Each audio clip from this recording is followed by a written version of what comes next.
Hi friends, എല്ലാവർക്കും നമസ്കാരം. Welcome to my channel. അപ്പോൾ ഇന്ന് വളരെ ടേസ്റ്റി ആയിട്ടുള്ള എളുപ്പത്തിൽ ചെയ്യാൻ പറ്റുന്ന ഒരു സ്വീറ്റാണ് ഒരു റവ കേസരി.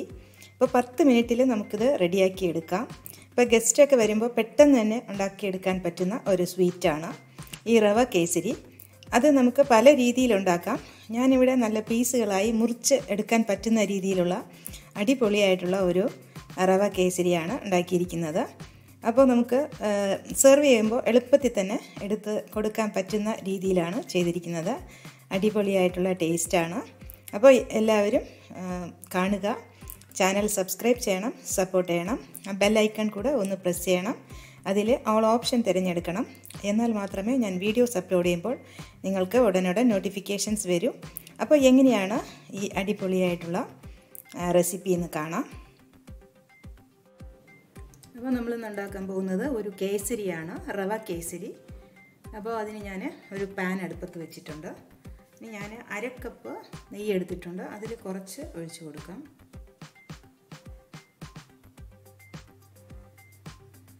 എന്നിട്ട് നമുക്ക് ഈ അണ്ടിപ്പരിപ്പും മുന്തിരിങ്ങയും ഒന്ന് വറുത്തെടുക്കാം.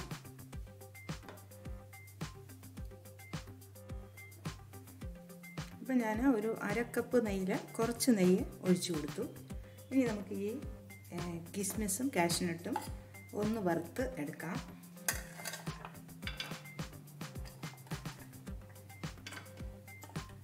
ഇതൊക്കെ ഒന്ന് കഴുകി എടുക്കണം. കീടനാശിനികളൊക്കെ അടിച്ചു വരുന്നതാണ്.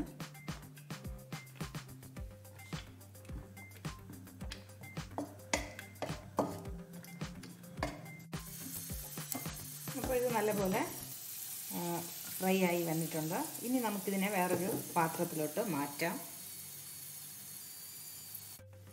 അപ്പോൾ അണ്ടിപ്പരിപ്പും കിസ്മിസും വറുത്തെടുത്തത് നമ്മൾ മാറ്റി വെച്ചു. ഇനി അതേ പാനിൽ തന്നെ കുറച്ച് നെയ്യ് കൂടെ ഒഴിച്ചു കൊടുക്കാം.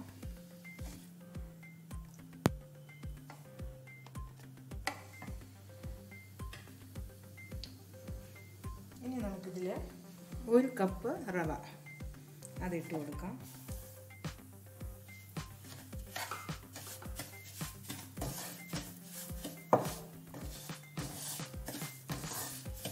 റോസ്റ്റഡ് റവ ആണെങ്കിൽ നമ്മൾ ഒന്നുകൂടെ വറുത്ത് എടുക്കണം. പക്ഷെ ഒരുപാട് കളറ് മാറുന്നത് വരെ വേണ്ട. ചെറിയ ഫ്ലെയിമിൽ വെച്ച് ഒന്ന് വറുത്തെടുക്കാം. അപ്പോൾ റവ ഏകദേശം ഒരു 5 മിനിറ്റ് നമ്മൾ ചെറിയ ഫ്ലെയിമിൽ വെച്ച് വറുത്തെടുത്തു. ഇനി നമുക്കിതിൽ തിളച്ച വെള്ളം ഒഴിച്ചു കൊടുക്കാം. ഇതിൻ്റെ ഫ്ലെയിം നല്ലപോലെ കുറച്ച് വയ്ക്കാം.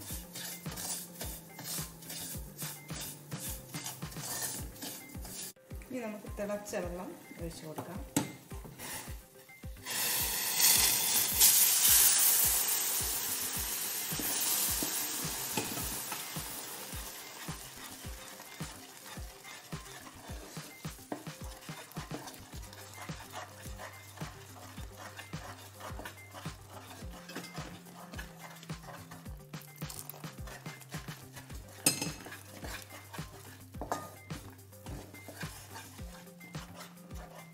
ഇനി നമുക്ക് നല്ല ഫ്ലെയിം കുറച്ച് വയ്ക്കാം. എന്നിട്ട് പഞ്ചസാര ചേർത്ത് കൊടുക്കാം. അപ്പോൾ ഇനി നമുക്ക് പഞ്ചസാര ചേർത്ത് കൊടുക്കാം. 1 കപ്പ് പഞ്ചസാര ചേർത്ത് കൊടുത്തു. മധുരം കൂടുതൽ വേണമെന്നുള്ളവർക്ക് കൂടുതൽ ചേർത്ത് കൊടുക്കാം. ഒരു 1/4 കപ്പ് കൂടെ ചേർത്തു. ഇനി നന്നായിട്ട് ഇളക്കി കൊടുക്കാം.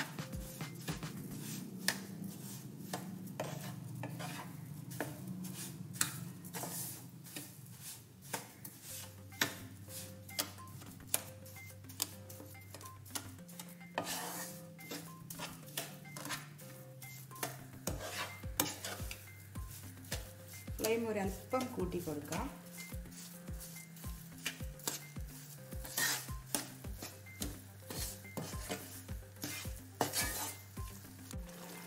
അപ്പോൾ നമ്മൾ പഞ്ചസാര ചേർത്ത് കൊടുത്തു. എന്നിട്ട് ഇതിൽ നമുക്ക് കളറ് ചേർത്ത് കൊടുക്കണം. കേസരി കളറ് ചേർത്ത് കൊടുക്കാം.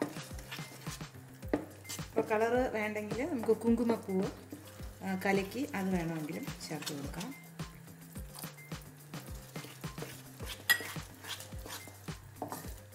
നമ്മുടെ ആവശ്യത്തിനനുസരിച്ചുള്ള കളറ് ചേർത്ത് കൊടുക്കാം. കുറച്ച് മതിയെങ്കിൽ കുറച്ച് ചേർത്താൽ മതി.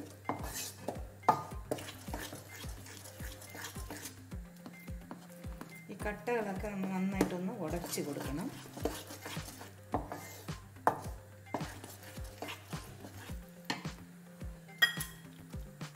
ഇനി നമുക്ക് ഈ ബാക്കി വെച്ചിരുന്ന ആ നെയ്യ് കൂടെ ചേർത്ത് കൊടുക്കാം.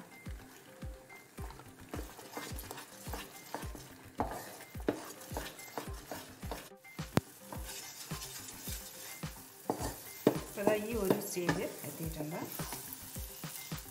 പാനിൽ നിന്നൊക്കെ നന്നായിട്ട് ഇങ്ങനെ ഇളകി വരാൻ തുടങ്ങി.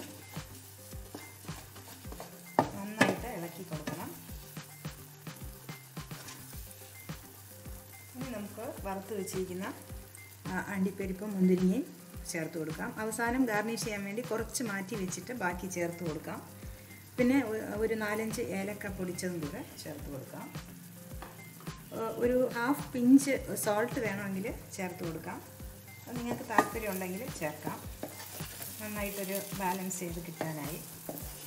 കൂടിപ്പോകരുത്, ഒരു ഹാഫ് പിഞ്ച് മതി.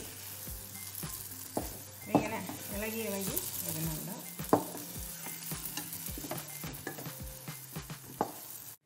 ഇപ്പോൾ ഈ പാനിൽ നിന്നും നന്നായിട്ട് വിട്ട് വന്നിട്ടുണ്ട്. ഇനി നമ്മൾ ഈ വേറൊരു പാത്രത്തിലോട്ട് മാറ്റി ഇതിനെ ഇനി ഒന്ന് ലെവൽ ചെയ്ത് കൊടുക്കാം. ഒരു സ്പൂൺ ഉപയോഗിച്ച് ലെവൽ ചെയ്ത് കൊടുക്കാം.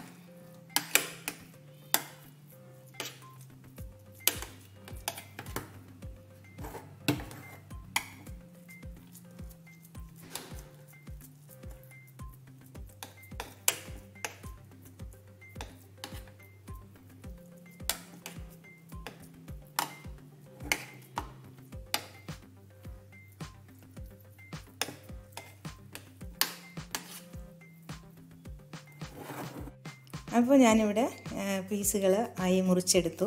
നമുക്ക് ഇഷ്ടമുള്ള ഷേപ്പിൽ മുറിച്ചെടുക്കാം. അപ്പോൾ നമുക്ക് സെർവ് ചെയ്യുമ്പോൾ ഇങ്ങനെ ആണെങ്കിൽ നമുക്ക് എളുപ്പത്തിൽ സെർവ് ചെയ്യാൻ പറ്റും. അപ്പോൾ സ്പൂണും ഒന്നും കൊടുക്കേണ്ട ആവശ്യമില്ല. ഗസ്റ്റ് വരുമ്പോൾ നമുക്ക് മറ്റേ രീതിയിൽ നമ്മൾ ചെയ്യുകയാണെങ്കിൽ നമ്മൾ സ്പൂണും ബൗളുമൊക്കെ വേണ്ടി വരും. ഇതിന് അങ്ങനെയൊന്നും വേണ്ട. നമുക്ക് എളുപ്പത്തിൽ സെർവ് ചെയ്യാൻ പറ്റും. പക്ഷേ അടിപൊളിയായിട്ടുള്ള ടേസ്റ്റാണ്. എല്ലാവരും ട്രൈ ചെയ്യണം. വീണ്ടും കാണാം നല്ല റെസിപ്പീസുമായി. Chill then bye bye, take care, thank U.